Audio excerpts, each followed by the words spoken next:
friend ইয়াৰ এতিয়া কুচিয়া মাছ আৰু আলু বনাম দেই অকল কুচিয়া মাছ আৰু আলু বঢ়িয়াকৈ বনাই ল'ম ৰাতিপুৱাই পুৱাই কম টেষ্টি হ'ব দেই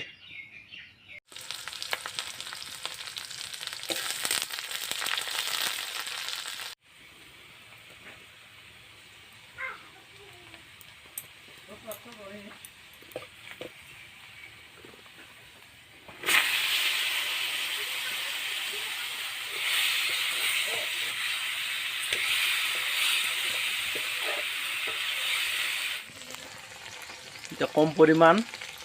ধনিয়া পাউডাৰ জিৰা পাউডাৰ কম পৰিমাণ দেই এটা হ'ল চিকেন মছলা দিলোঁ অলপ মিট মছলা আছিলে নিদিলোঁ এতিয়া চিকেনটা দিলোঁ এতিয়া অলপমান পিছত পানী দিম বাছ হৈ যাবগৈ আৰু দেই